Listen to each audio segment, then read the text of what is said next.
And Senator Santiago Social Media. Good morning, class. My name is Madeline Powell, and my speech is called Media Speaks. Now, throughout high school, I received the same advice to get social media. Of course, as a teenager, we're not to have Twitter, Snapchat, or Facebook, but for me, I really didn't see the big deal.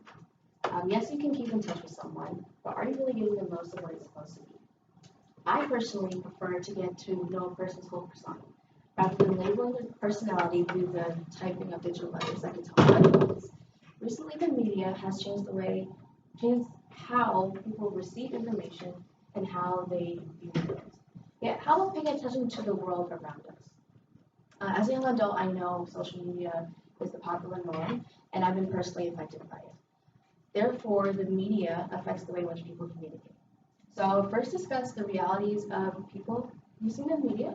Then I will depict the effects of I'll depict its effects in relationships, and then I'll portray the future of our communication. So, how much is too much? The media has made itself a priority in everyday communication, and it's very difficult to break away from its engaging content. It is researched that the average person checks their phone 110 times per day, which is estimated to be checking the phone 9 times per hour. So, due to the demanding attention of the media, it is the precious time of the day is dedicated to checking updates and keeping up with the constant buzz. It is even said that 76% of Twitter users post status updates on a daily basis, which means consistently posting information about daily lives.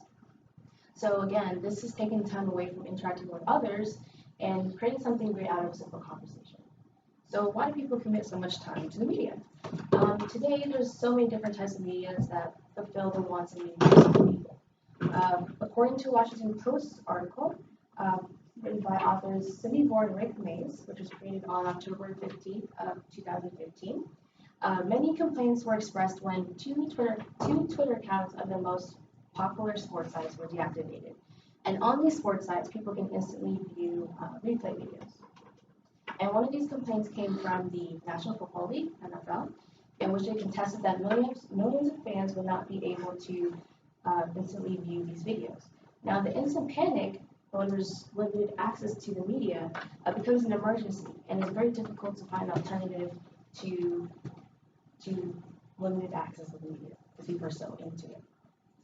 So again, the value of time and the dependency of the media can create barriers, and these barriers can get in the way of dedication to developing relationships.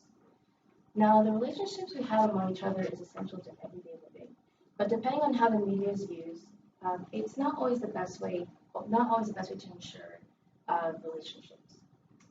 I remember that one time my friends and I planned to spend time with each other because we went to different high schools and we had different schedules. But I noticed the whole time that all of my friends were on the phone, and often I could say Leonardo DiCaprio was on TV or their favorite movie was on Eagles, but she won't move. And I oftentimes had to initiate a conversation or try to distract them from their phone, but they would not move. So I was like, how could Twitter, Snapchat be Facebook more important than me, you know? and but I came to spend time with you, catch up on lost time. And that's an important part of this time we're spending together. But I'm not the only one that feels that way.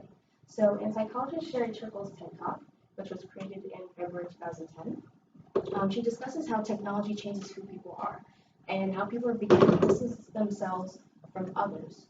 And she also says that people love the idea of connecting at a distance because they have the ability to delete and correct what cannot be changed in a real conversation.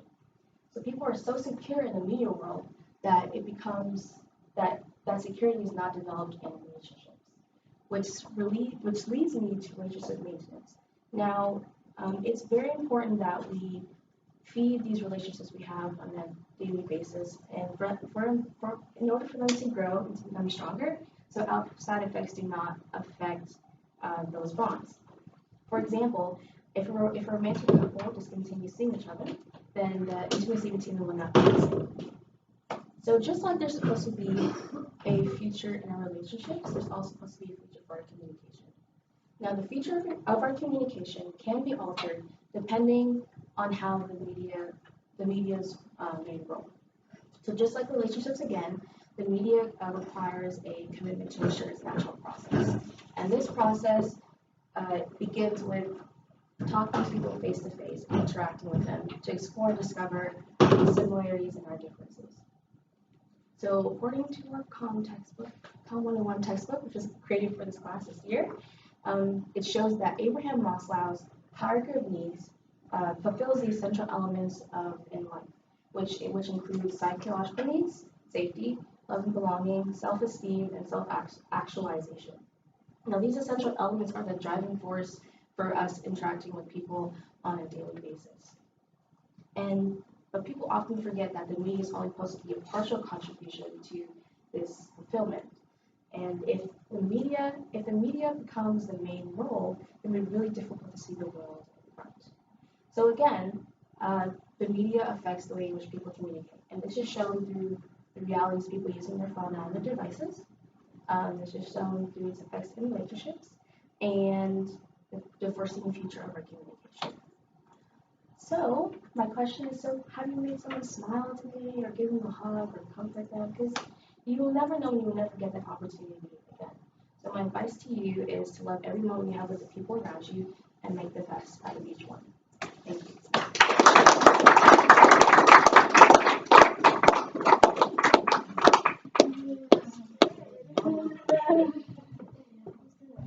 Computer. Okay.